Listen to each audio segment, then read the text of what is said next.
Olá, bem-vindos a mais um episódio Open Insights, aqui no canal Republic. Esse é um espaço para conversas profundas e relevantes sobre temas que estão moldando o nosso tempo. Uma janela para ideias inovadoras, grandes pensadores, projetos inspiradores e teorias transformadoras. Eu sou Carlos Totti, publicitário, especialista em marketing e também diretor do Grupo Inova. O nosso propósito aqui é sempre trazer especialistas e profissionais de diversas áreas para compartilhar iniciativas que podem impactar positivamente a sociedade. E não se esqueça de seguir também o @republic.canal nas redes sociais e também para acompanhar conteúdos exclusivos e as novidades da nossa programação.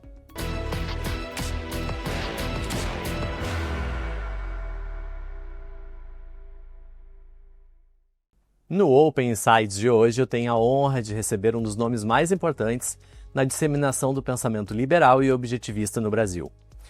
Empresário com atuação nas áreas de comércio exterior, varejo e mercado financeiro, é também escritor, articulista, palestrante e uma liderança intelectual. Ele foi um dos fundadores e presidente do Instituto de Estudos Empresariais, o IEE, e também do Instituto Liberal do Rio Grande do Sul, além de ter atuado em diversas entidades empresariais, como a DVB, Federação e a CDL de Porto Alegre. Estudioso autodidata de filosofia, economia e história, é o autor de 2 livros instigantes: O Grego, o Frade e a Heroína, a Revolução Pacífico-Civilizatória, e O Mínimo sobre Ayn Rand.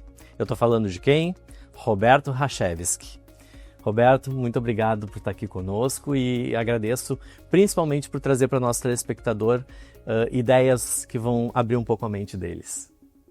Totti, o prazer é todo meu estar aqui, muito obrigado por me ter aqui contigo. E sem dúvida alguma, nos últimos 50 anos é isso que eu tenho feito e me dedicado, trazer ideias para o público em geral que possam realmente transformar a nossa sociedade numa sociedade mais civilizada, mais próspera. Não tenho dúvidas, até porque com um currículo desses, né, isso que está um resumo, tem bem mais coisa nessa história aí. Hoje a gente vai conversar sobre o liberalismo, o objetivismo, né, e os desafios culturais e filosóficos do Brasil, e principalmente o papel das ideias na construção de uma sociedade mais livre e mais próspera. Roberto, para a gente iniciar esse bate-papo aqui, vamos para começar a esquentar, como que foi o teu primeiro contato com as ideias do liberalismo e da filosofia objetivista da Ayn Rand? De forma mais estruturada, vamos dizer assim, de forma acadêmica, né, o meu primeiro contato aconteceu ainda quando eu frequentava a Faculdade de Economia e Administração na Universidade Federal do Rio Grande do Sul, né, a qual eu dediquei cerca de 3 anos da minha vida. Depois eu desisti, pulei fora, né, me tornei um dropout. Mas lá eu li, isso eu estou falando nos idos de 1974, 75, 76, um livro chamado O Espectador Engajado, né, do Raymond Aron, que era um antigo comunista francês que acabou abrindo os olhos, né, para as questões filosóficas, políticas que envolviam, né, a questão da liberdade, da vida do homem em sociedade e tal, e passou a atacar as ideias que antes ele defendia, junto com Sartre e com outros pensadores franceses, né, lá da Sorbonne e tal. Aquele livro foi o meu primeiro contato assim, com a visão mais estruturada, crítica, né, do coletivismo, né, estatizante, né, e depois foram os livros do Milton Friedman, né, que tinham uma circulação muito grande aqui no Brasil, junto com, que é um clássico, A Riqueza das Nações, do Adam Smith, né, que, na verdade, eu acho que esse foi o primeiro livro que eu li defendendo as ideias do liberalismo e tal. O que eu costumo dizer é o seguinte: o liberalismo frequenta a minha vida desde pequenininho, né? Porque eu aprendi em casa, né, a ser um liberal, né? Ou seja, eu costumo dizer que os meus pais me ensinaram a não bater nos amiguinhos, não usar de violência, a não ser quando eu fosse me defender, e também não pegar o que é dos outros, né? Não roubar o brinquedo, as coisas dos outros e não pegassem consentimento deles, né? Que caracteriza, obviamente, esse tipo de atitude violenta, aquilo que a gente combate, né? Defendendo o liberalismo. Então, quem respeita a integridade física, a liberdade, a propriedade alheia, sabe o que é liberalismo de fato, né? Não precisa ler nenhum livro para saber isso, né? Basta alicerçar sua vida sobre esses princípios. E aí tem um liberal já meio caminho andado, né? Sim, porque acabou que nessa situação tu pontuou o fato da educação na família, né? Que foi te trazendo esses conceitos, e depois veio o complemento dos livros, né? Isso. Então a importância dessas duas etapas na construção da tua visão de mundo. Mas o que mais te atraiu no objetivismo, por exemplo, da Ayn Rand, e nisso o que mais interferiu na tua visão de mundo? O objetivismo da Ayn Rand, para mim, era algo desconhecido até 1987, né? Quando foi publicado no Brasil, na verdade, início de 88, na época chamado Quem é John Galt, que era o antigo título de A Revolta de Atlas, né? Sim, que está aqui no nosso cenário, inclusive. Está aí no teu cenário. Então, de Atlas. Naquela época, se eu não me engano, o Instituto Liberal do Rio de Janeiro, através do Donald Stewart Jr., bancou a edição do Quem é John Galt, e eu adquiri o livro num período de férias, estava lá em 1982, fevereiro de 88, carnaval. Um tempo chuvoso, né? Eu me fechei no quarto lá onde eu estava parando lá em Jurerê, em Santa Catarina, e resolvi ler o livro todo, né? São 1000 páginas, 1162 páginas. Um carnaval diferente, transformado. Carnaval diferente. Realmente foi um carnaval que transformou a minha vida, né? Porque, como todas as pessoas, ainda mais eu naquela época estava com cerca de 35 anos, se eu não me engano, por aí, eu comecei a ler o livro, e a abordagem do livro sobre uma sociedade fictícia, para mim me pareceu a abordagem do livro como um documentário a respeito não só da vida da sociedade brasileira, com todas as suas peculiaridades, com todas as suas idiosincrasias, como também uma análise psicoepistemológica, né, como Ayn Rand gosta de dizer, da minha própria vida. Quer dizer, ali no livro eu encontrei todos os dilemas, desafios, todas as polêmicas, todas as dúvidas, todas as questões e muitas das respostas que a gente procura quando analisa a própria existência perante os fatos da realidade e também a relação com aqueles que nos cercam, né? Os parentes, amigos, empresários, clientes, enfim, o governo, né? E muitas das dúvidas que eu tinha, ou até de algumas certezas que eu tinha, as dúvidas foram esclarecidas e as certezas foram corroboradas, né? Então, aquilo para mim realmente foi um turning point, um ponto de inflexão, onde eu passei a tomar determinadas atitudes muito mais focado no meu próprio interesse, desenvolvendo a minha autoestima, o meu amor próprio, desenvolvendo os propósitos efetivamente que eu tinha para a minha vida, entendendo que a minha vida é o maior valor que pode existir e que para elas ter significado eu preciso estabelecer propósitos, né? Propósitos produtivos, né? Para alcançar a felicidade que todos nós desejamos, né? E o jovem Roberto, naquela ocasião, sempre teve interesse por temas assim, filosofia, economia, ou foram coisas que foram acontecendo aos poucos? Não, desde pequeno eu sempre li muito, gostava muito de ler os clássicos, gostava de ler as tragédias gregas, gostava de livros de tipo Agatha Christie, investigação, né, elucidar problemas, né? E viver é mais ou menos isso, né? Tu passar o dia elucidando problemas que a nossa existência nos coloca como desafios, né? Então, tu exercitar a capacidade intelectual que a gente tem, usando a razão, né? Usando a lógica, usando a experiência, errando, testando, corrigindo, isso eu carrego comigo desde pequeno, né? E eu tive a sorte da minha família poder me propiciar um manancial incrível de literatura, enciclopédias, os livros mais variados, ou então viajar, experimentar, né, passear, ter um relacionamento aberto dentro da família, com amigos e tal, para realmente construir uma visão de mundo que propiciasse que eu conseguisse realizar os propósitos que eu estabeleci para mim, né? Então, eu sempre tive essa curiosidade. Curiosidade para mim nunca foi um pecado, pelo contrário, curiosidade para mim é uma virtude, né?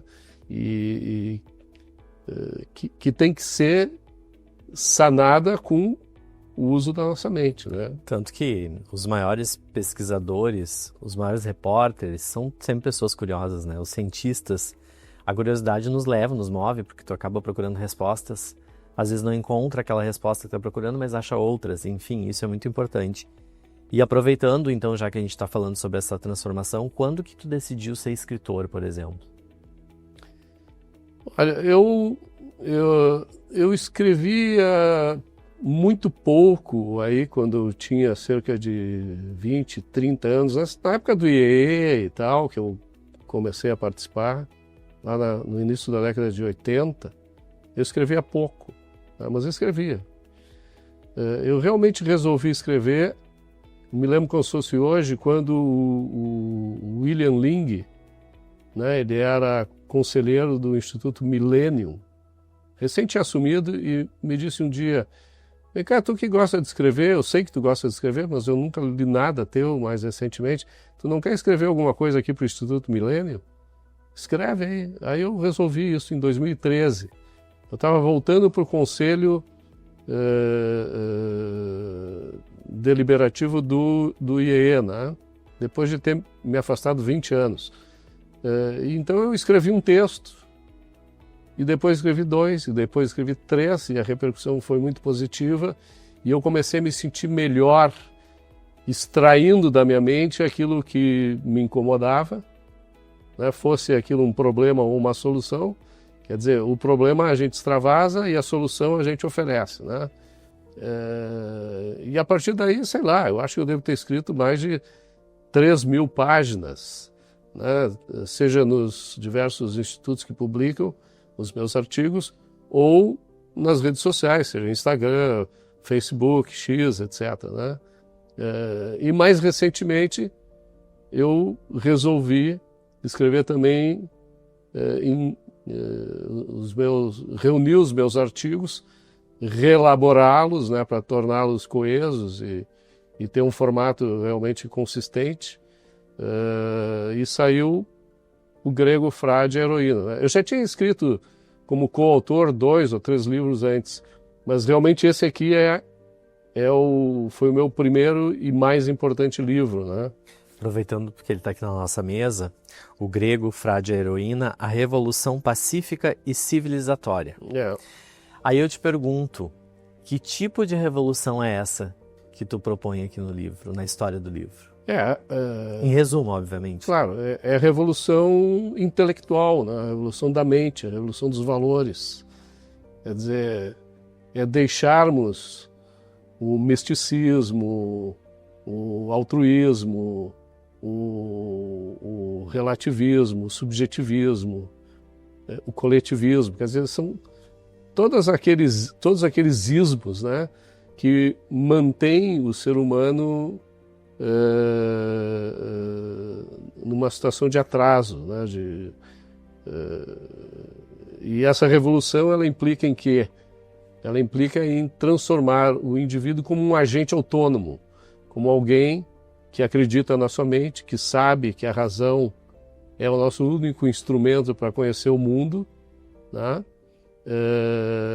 E que existem princípios que a gente precisa descobrir com a nossa mente, sobre os quais a gente vai agir para fazer a história, né? Então, a Revolução Pacífica, ela é a revolução intelectual, a revolução da mente, que tem como objetivo tornar as nossas sociedades civilizadas, onde os indivíduos se respeitem, onde a liberdade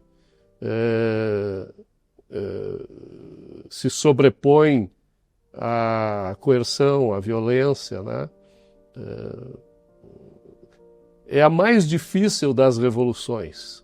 Com Porque certeza. é muito fácil tu fazer uma revolução violenta, usando de força, usando de armas. As próprias guerras, né? Fazendo guerras e tal. Mas nenhuma guerra muda uma sociedade como uma revolução intelectual pode mudar, né? As guerras até podem ser consequência de uma revolução intelectual, né? A gente tem, por exemplo, claro, duas delas, né? A Revolução Gloriosa na Inglaterra em 1688, 89, e a Revolução Americana de 1776, que nasceram de revoluções intelectuais, né? Onde o indivíduo passou a ser o centro do universo, né? Com os seus direitos, direito à vida, à liberdade, à propriedade e à busca da felicidade, e o uso da força foi necessário para garantir que esses direitos pudessem subsistir em sociedades que ainda estavam em transformação, né? Os personagens, o grego, o frade e a heroína, o que eles simbolizam dentro da proposta de transformação social e civilizatória do teu livro? A transformação social, na realidade, que é colocada no livro, ela é fruto de uma visão a respeito dos dois caminhos filosóficos que a humanidade perseguiu ao longo dos últimos 3.000 anos, né? Quer dizer, a gente tem de um lado a filosofia do abstrato, da unidade, né? Que não vê os particulares, que não vê o indivíduo, que é a filosofia platônica, né? E de outro lado, aquele que nos trouxe o individualismo como uma ética interessante para que as sociedades pudessem prosperar, que é a filosofia ética aristotélica, né? Quer dizer, Platão e Aristóteles seguindo ou estabelecendo pavimentando uma trajetória, né? Sobre suas filosofias. O que eu estou te dizendo aqui é o seguinte, que o grego é o Aristóteles, o frade é o Tomás de Aquino, né? Por que o Tomás de Aquino? Porque Aristóteles ficou esquecido como pensador por quase 1000 anos, né? Ao longo da Idade Média, né? E Tomás de Aquino trouxe Aristóteles de volta para o debate cultural, acadêmico, né? Não foi ele provavelmente que descobriu Aristóteles. Quem descobriu Aristóteles foi Averroes, Vicenna, foi Maimônides, né? Que traduziram Aristóteles do grego para, enfim, a língua falada na época lá em Córdoba, né? Na Espanha. E daí bebeu Tomás de Aquino, que tentou conciliar, né, aquela visão objetivista, né? Claro que o objetivismo ainda não existia, né? Mas já existia aquela visão aristotélica que coincide com o objetivismo, com a religião católica que nasceu do neoplatonismo, né? Quer dizer, uma conciliação que ele conseguiu fazer traçando uma linha divisória. Quer dizer, existe o reino da razão e existe o reino da fé, né, da religião. E isso abriu espaço para a razão, porque até então a razão era algo que estava completamente abandonada, né? A influência religiosa, principalmente católica, na época, na Europa, era enorme, né? E o Tomás de Aquino conseguiu abrir uma portinha e a partir daí veio a Renascença, e a partir daí veio o Iluminismo, e a partir daí veio a heroína, né, que é Ayn Rand, com o seu objetivismo, né? Então existe uma linha que se pode traçar desde Aristóteles, passando por Tomás de Aquino e chegando até Ayn Rand, que é a criadora do objetivismo, que é, no meu modo de entender, a filosofia para o ser humano viver na Terra, né? Como tal, né? Eu vejo Ayn Rand como uma legítima heroína, porque heroína no sentido objetivista da palavra, que é aquele ser humano, aquele indivíduo, né, que enfrenta a vida de frente, quer dizer, ela não se evade, ela não foge dos desafios que a vida oferece para ela, e ela usa a sua capacidade cognitiva para superar todas as dificuldades que a vida coloca à frente dela, né? E ela fez isso como ninguém, né? Quer dizer, ela enfrentou o tsarismo, né? Que era um regime ditatorial que existia na Rússia, né? Antes da Revolução Comunista. Ela era de família judia, né? Os judeus na Rússia sempre foram muito discriminados, a não ser que tu tivesse assim uma capacidade extraordinária, então tu era aceito numa cidade e tal. Se tu, por exemplo, teu pai fosse farmacêutico, que era o caso dela, né? Ela não precisava morar na zona rural junto com outros judeus lá confinados, né? Impedidos de circular pelo mundo e tal. Então, ela enfrentou a Rússia czarista, depois ela enfrentou a Rússia soviética, né? Da pior maneira possível, quer dizer, a farmácia do pai dela foi nacionalizada, foi estatizada, né? Foi confiscada. Eles tiveram que morar no seu apartamento com mais uma dúzia de pessoas, quer dizer, a propriedade privada foi completamente aniquilada, né? Na então Rússia soviética. Tiveram que fugir de lá, foram para a Crimeia, que ainda não tinha sido dominada pelo Exército Vermelho, né? Ainda o Exército Branco russo controlava a Crimeia, mas eles perderam a guerra, como a gente sabe, e passou a também ficar sob o domínio do Exército Vermelho. E depois ela voltou com a família para São Petersburgo, que se chamava naquele momento Leningrado, né? Porque o pai dela teve uma visão muito otimista, né? De que aquele regime não ia durar tanto, né? A heroína é a Ayn Rand. Ela,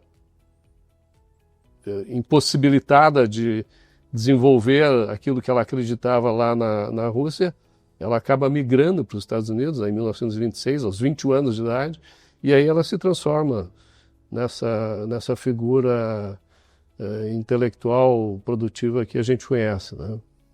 Aproveitando um gancho do que tu falou sobre os ismos e depois sobre religião, como que fica essa balança entre esse crescimento da religião, em que as pessoas só podem fazer aquilo que o coletivo pede, com a filosofia da Ayn Rand, por exemplo, que nos ensina que a gente pode ter nossa liberdade de escolha?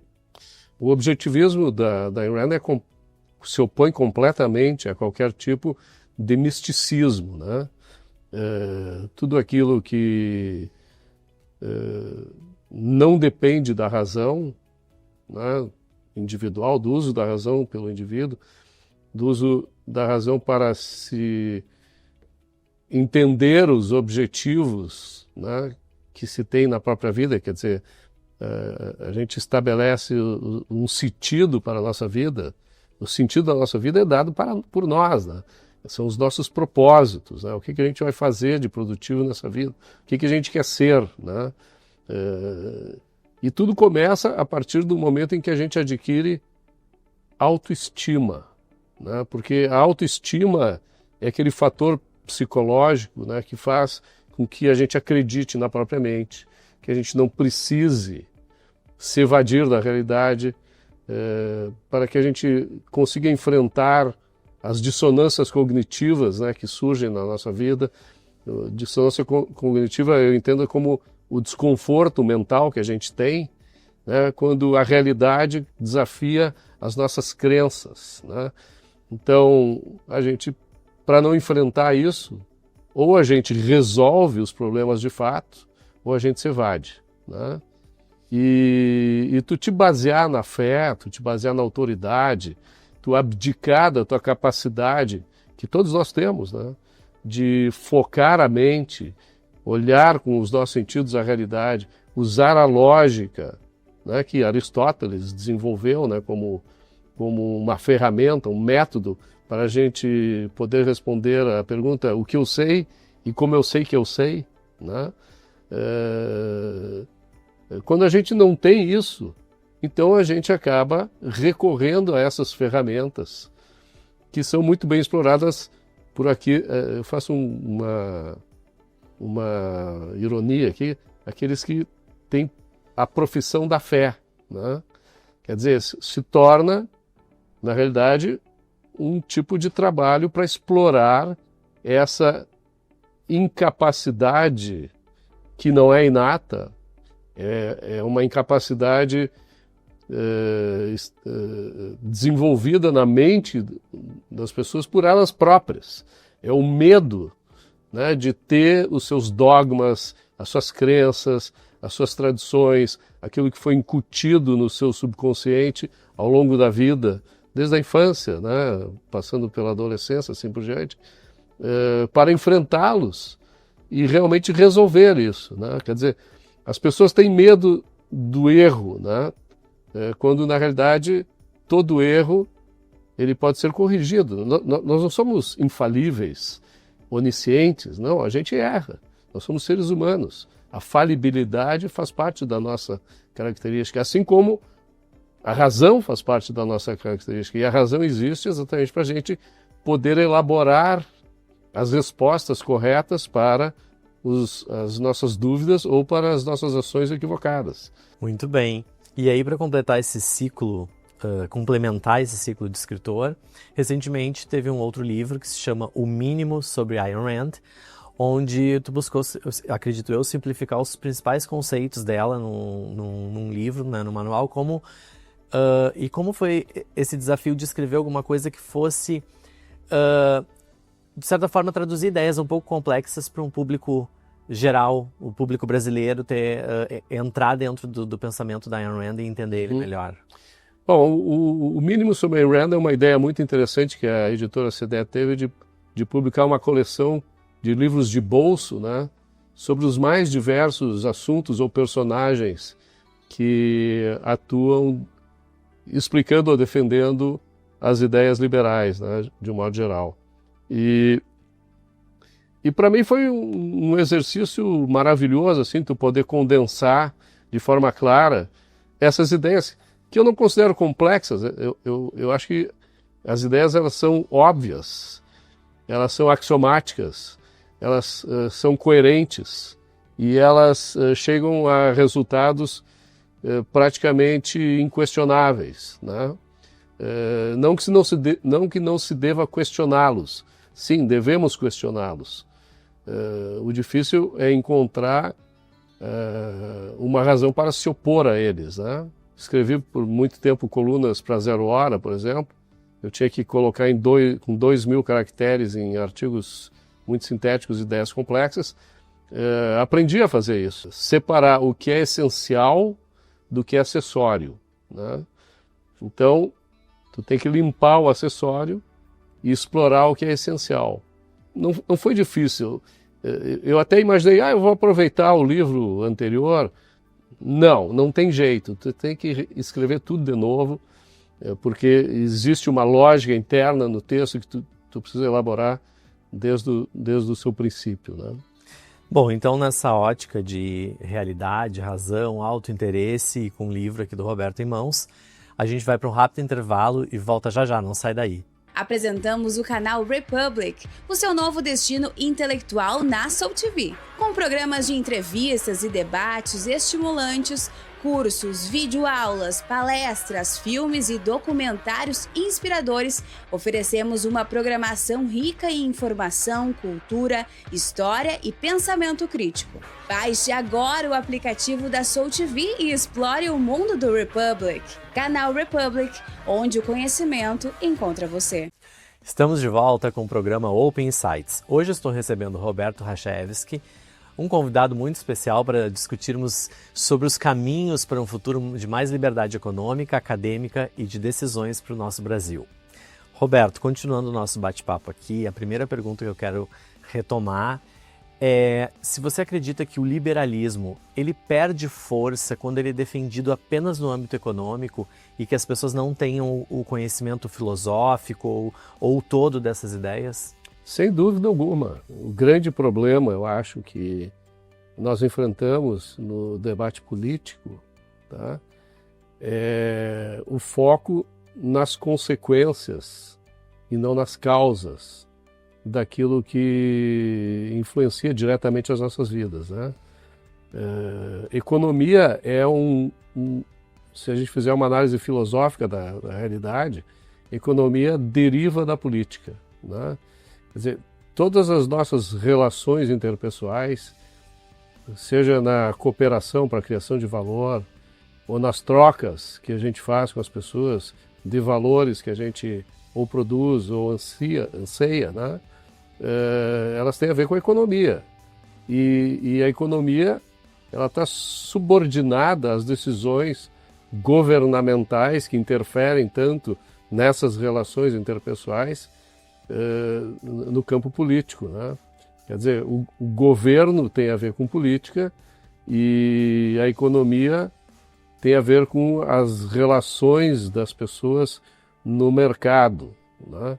E numa sociedade onde o Estado tem primazia sobre o mercado, ou seja, tudo aquilo que a gente faz parece que por concessão, parece que como privilégio, né? Parece que o governo permite que a gente viva, que a gente usufrua da nossa liberdade, que a gente crie a nossa propriedade e se der, né, a gente consegue buscar a nossa felicidade. Isso não é um privilégio que o governo nos concede, né, na realidade. Isso é o que o governo faz com que a gente creia, né? Nós, como indivíduos, como seres humanos, por sermos racionais, ou seja, nós não temos instintos, a gente precisa pensar para poder criar aquilo que vai fazer com que a gente possa viver nessa terra, né? Então, nós por sermos racionais, nós precisamos criar os valores que nos permitirão viver como seres humanos, valores materiais, intelectuais e espirituais. Esses valores precisam ser criados a partir do momento em que a gente tem liberdade para fazer isso, agindo de acordo com o nosso próprio julgamento, que vai definir quais são os valores que a gente precisa para que a gente resolva os nossos propósitos e consiga encontrar a nossa felicidade. Então, o que eu estou querendo dizer com isso tudo? Que a política vem antes da economia, mas antes da política vem a ética, tá? Quer dizer, política é a ética levada para o contexto social. Então, se eu tenho uma ética coletivista que diz que nós não somos um fim em si mesmos, que nós somos parte de uma unidade, peças descartáveis, que nós devemos ser sacrificados para o bem comum, para o bem maior, para o bem do Estado, da sociedade, daqueles que nos mandam, né? Então eu vou ter uma política autoritária, restritiva e um mercado incipiente, né? Um mercado que não vai se desenvolver, que não vai inovar, que não vai progredir, tá certo? Agora, se eu tenho uma ética individualista que estabelece que o ser humano é um fim em si mesmo, é um agente racional que tem capacidade criativa, produtiva, inovadora para criar os valores que são necessários para si e, em consequência, para a sociedade, que a gente só consegue realmente lucrar com a criação de valor se a gente produzir valores para os outros, né? Interagindo num mercado livre, num mercado que se desenvolva. Então, eu vou ter uma política diferente, uma política que costuma se chamar de capitalista, né? Ou seja, onde os direitos individuais são protegidos, onde existe liberdade individual, propriedade privada, onde existe justiça, onde o Estado de Direito, né? Ou seja, o império das leis funciona, né? Onde as pessoas elas têm direito ao devido processo legal, elas vão agir como bem entendem sem violar os direitos idênticos dos outros, exatamente para isso, para interagirem, cooperarem, trocarem os valores que são necessários para a gente enriquecer. Ora, se a gente não tratar da ética, da moral, antes de tratar, que é a causa de tudo, antes de tratar da economia, que é o final, nós nunca vamos resolver os problemas efetivos, né? E nesse contexto, como que tu avalia essa nova geração de liberais no Brasil? Tu vê sinais positivos de mudança? Olha, o que eu vejo de positivo é o seguinte: uma sociedade ela leva pelo menos uma ou duas gerações para mudar, né? Para mudar de forma não violenta, né? Se for uma mudança violenta, ela não se sustenta, tá? Porque se a gente está tratando de cultura, de mentalidade, ninguém impõe uma cultura, uma mentalidade à força, né? É preciso haver convencimento. As pessoas têm que ter acesso às ideias que farão com que essa mentalidade, essa cultura se modifique, tá? Então, o que eu vejo assim de forma positiva é que no Brasil hoje começou, né, desde a década de 70, 80, uma proliferação, principalmente com o evento da internet, uma proliferação enorme das ideias que fazem com que a sociedade se torne uma sociedade livre, uma sociedade próspera, uma sociedade civilizada, através dos indivíduos que vão entender essas ideias e vão fazer com que essas ideias se proliferem, né, e passem a ser hegemônicas. Quer dizer, o que significa isso? A partir do momento em que cada indivíduo, cada brasileiro, por exemplo, entender que ele não é um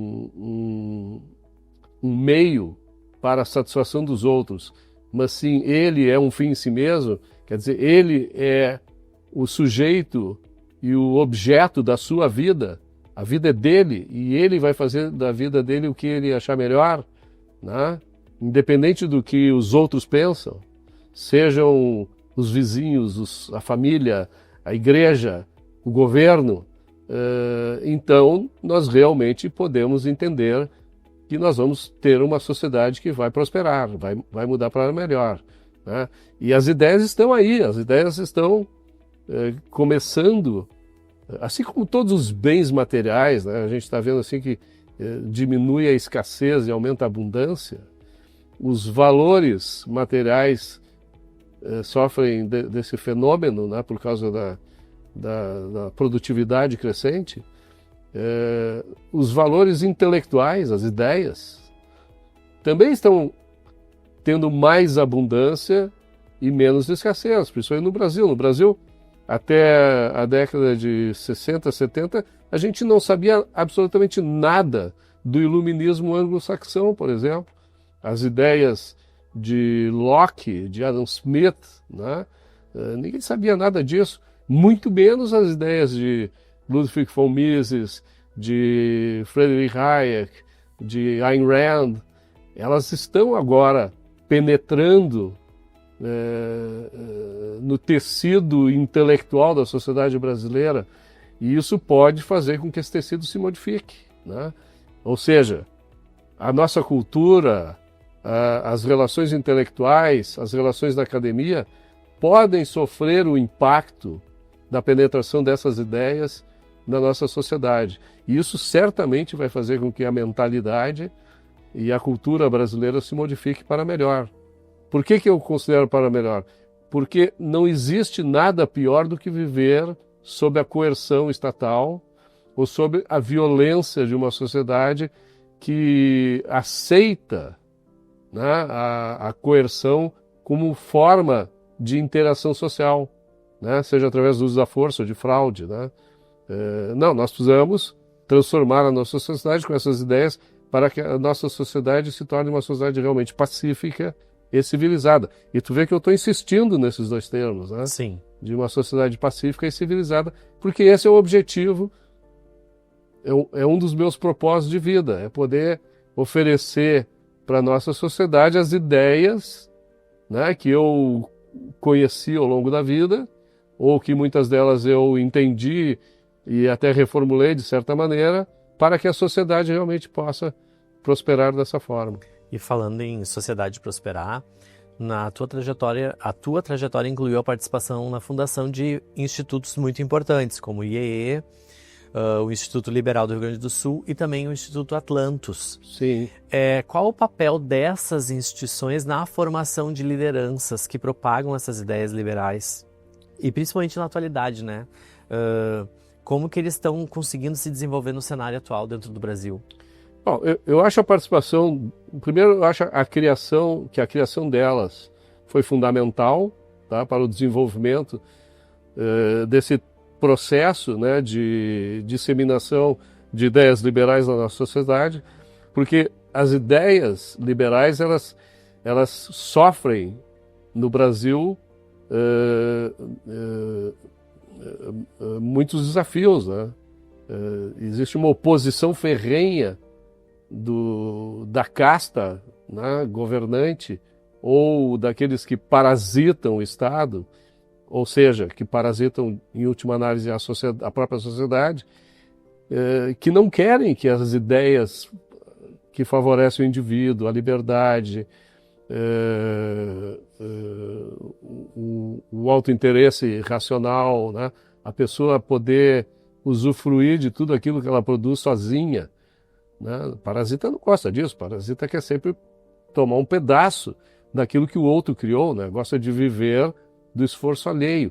E é isso que, infelizmente, o nosso governo e todos aqueles que orbitam e dependem dele gostam de fazer, né? Pilhar significa tirar a força, né, daqueles que produzem os bens que foram criados para distribuir o butim. Butim é o resultado do roubo, né, o resultado dessa retirada coercitiva do fruto do trabalho alheio, né? Então, essa oposição ela requereu aos liberais criarem instituições para financiarem a ação necessária para difundir com critério, com seriedade, essas ideias, né? Senão elas não teriam prosperado, tá? Não foi só apenas uma maneira daqueles que criaram esses institutos de realizarem um propósito para si, né? Mas também tentarem modificar culturalmente a sociedade, modificando a sua mentalidade e a sua forma de agir, né? A partir do oferecimento dessas ideias que são realmente libertadoras, né? Então, cada uma numa época, né? O IEE foi criado em 1984, quando o Brasil saía da ditadura militar e entrava num período tão catastrófico quanto a ditadura militar, que foi o período do populismo demagógico, né? Da democracia corrompida, enviesada, né? Onde o indivíduo é submetido ao que dizem ser a vontade da maioria, né? Tendo desrespeitados todos os seus direitos, né? O Instituto Liberal do Rio Grande do Sul veio dar suporte. Na verdade, o Instituto Liberal foi criado no Brasil foi criado antes do que o IEE, tá? No Rio Grande do Sul foi um segmento, que o Instituto Liberal do Rio de Janeiro se dividiu, né, e seções estaduais foram criadas. Então, o Instituto Liberal do Rio de Janeiro e depois o Instituto Liberal do Rio Grande do Sul ficou como responsável para trazer as ideias através de livros, publicações, cursos, etc., que nunca haviam chegado aqui ainda, né? Ou se havia chegado foi de forma muito inconsistente. E passado um tempo, o resultado, né, claro da influência daquelas instituições, principalmente numa segunda geração, né, de brasileiros, né, pós década de 80, que resolveram eles criar os seus institutos para disseminar ainda mais essas ideias e conviver em torno delas, né, porque não é uma atividade intelectual que essas instituições estabelecem, não é apenas de estudo, mas assim estudo, debate e, mais do que tudo isso, experimentar uma vivência baseada nessas ideias, né? Então tu vai procurar os teus amigos, os amigos que têm os mesmos valores que tu, né? Porque não existe uma contradição nessa convivência, né? Se eu prezo a liberdade, eu não vou poder conviver com quem preza a coerção, né? Quer dizer, eu que prezo a liberdade vejo o outro como um parceiro. E se eu prezo a coerção, eu vejo o outro como uma vítima eventual, né? Se o outro defende a liberdade. Então é muito interessante essa evolução do processo de criação das instituições que defendem a liberdade no Brasil. E eu tive a felicidade de participar de 3 delas, né? Como tu falaste, o IEE, o Instituto Liberal do Rio Grande do Sul, que agora se chama Instituto Liberdade. Eu também tive o prazer de ser presidente em 2019 do Instituto Liberdade, no qual fizemos e com o qual fizemos a primeira conferência Ayn Rand no Brasil, né, que foi magnífica, foi excelente, e mais recentemente o Instituto Atlantis, quer dizer, já tem 10 anos isso, né, eu lá com os meus 60 anos, cercado de jovens de 16, 17, 18, 20 anos, criando mais uma instituição para defender exatamente as ideias da liberdade que todos nós prezamos. Aproveitando um gancho da tua frase sobre criar, com a ascensão da inteligência artificial atualmente, como que tu enxerga o uso dela sobre a ótica do objetivismo? É a minha primeira pergunta, mas eu já vou também colocar junto uma segunda parte que é, recentemente, tu começou, inclusive, a utilizar a inteligência artificial para a criação de músicas, de podcasts, podcasts inteiros, inclusive, podcasts com vinheta de abertura, com a conversa entre os apresentadores, com trilha sonora. A partir desse aspecto, por que te despertou usar a inteligência artificial para essas criações e como que isso influencia no meio liberal também, né? Ajuda a influenciar no meio liberal? Bom, eu acho o seguinte, que como um apreciador da filosofia objetivista, eu vejo a inteligência artificial como uma grande realização da humanidade, né? Quer dizer, os gênios, os indivíduos, aqueles que sabem, têm capacidade de usar a razão para criar coisas que vão beneficiar o mundo de um modo geral, até aqueles que não conhecem absolutamente nada daquilo, é um desenvolvimento, um progresso fantástico, né? Quer dizer, o aumento de produtividade, o que as pessoas não veem, eu vejo isso em muitas discussões. Quer dizer, não que só eu vejo, eu quero dizer que muitas pessoas não veem e vêm discutir comigo um assunto e eu vejo algo que eles não estão vendo. Eu acho que a inteligência artificial ela não veio para substituir o homem. Pelo contrário, a inteligência artificial veio para utilizar, para dar materialização aos potenciais que nós, seres humanos, temos, mas não conseguimos necessariamente implementar por causa das nossas próprias limitações. E eu sirvo de exemplo, né? Porque, como eu disse, eu sou um cara curioso, eu gosto das coisas, das novidades, eu estou sempre atrás daquilo que vai me tornar mais produtivo, mais efetivo, aquilo que vai me permitir usar todo o meu potencial, mesmo quando eu estou limitado de alguma maneira.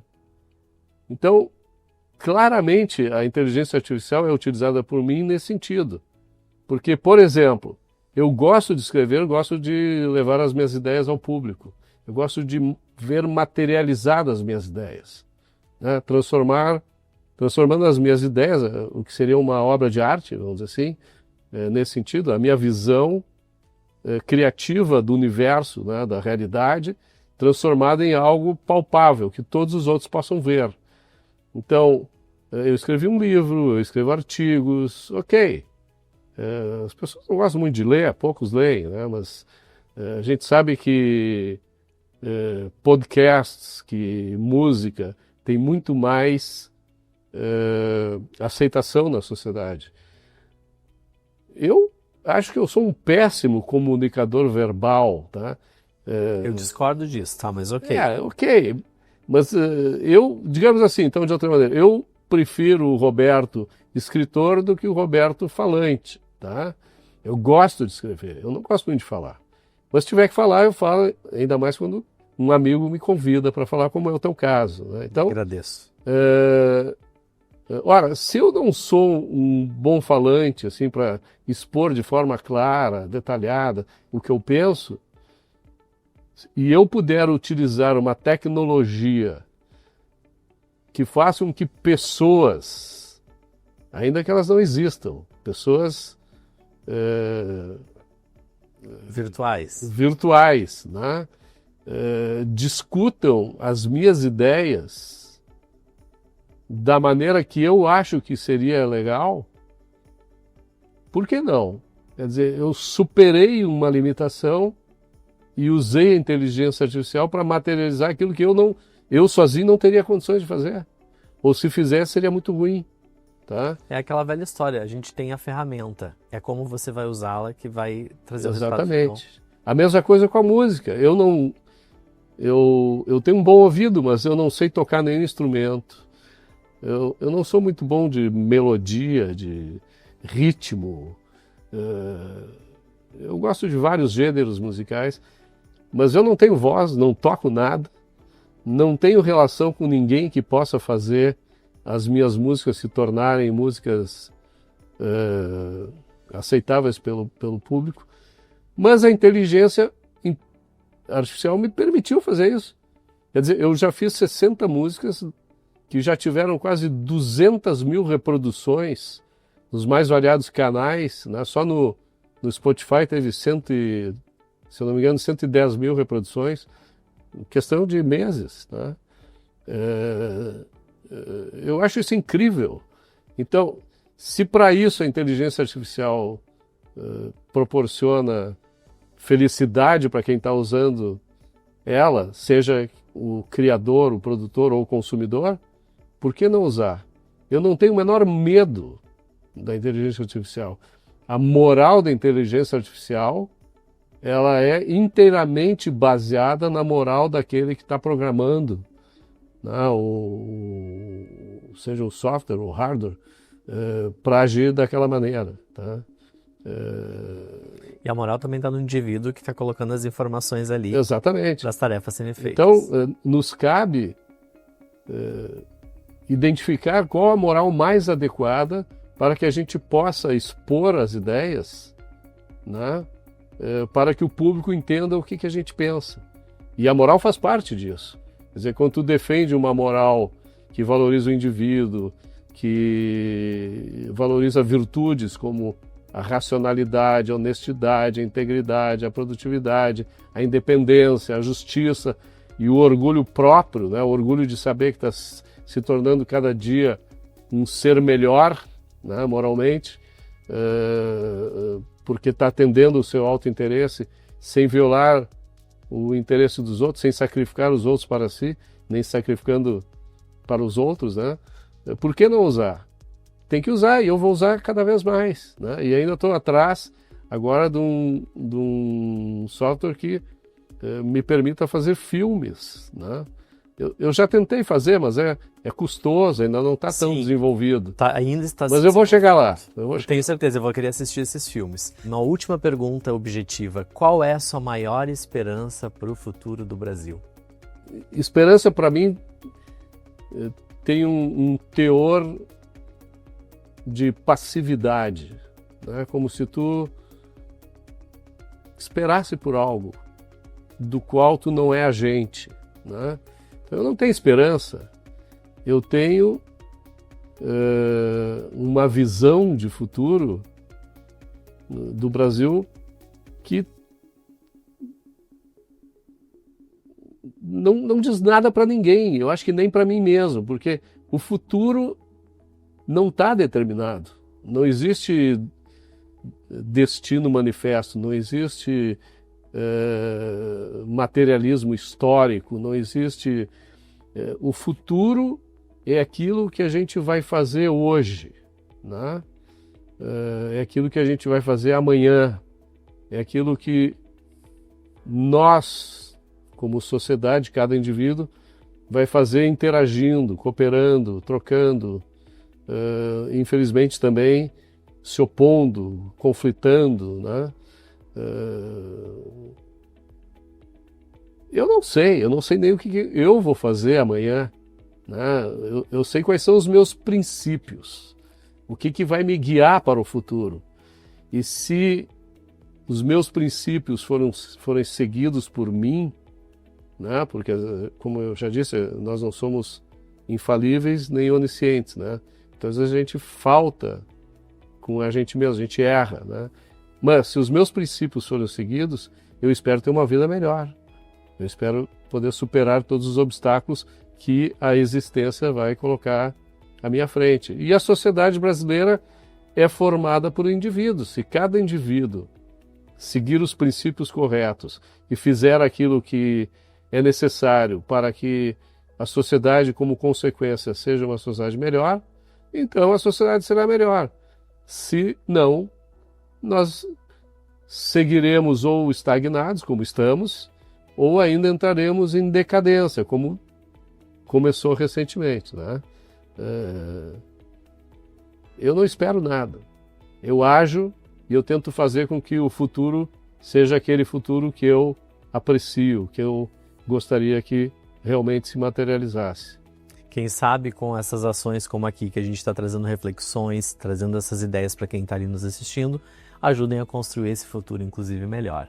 Tomara. Roberto, muito obrigado pelo teu tempo, muito obrigado por todas essas reflexões, ensinamentos que são tão importantes para mim e para quem está nos acompanhando. Foi um prazer te ter aqui. O prazer foi todo meu, Totti. Muito obrigado. Vou te chamar outras vezes. Sempre que quiser, estou à tua disposição. Principalmente com teus filmes feitos pela inteligência artificial. Tomara, né? E a você que está nos acompanhando, obrigado pela audiência. Espero que você tenha aprendido novos conceitos e esteja abrindo a mente para refletir sobre novos caminhos também. Não percam os próximos programas, onde a gente vai continuar explorando ideias, teorias e projetos que fazem a diferença. E também nos siga nas redes sociais, @republic.canal. E lembre-se que esse programa estará disponível no canal Republic, número 145, na plataforma Soul TV. Até a próxima!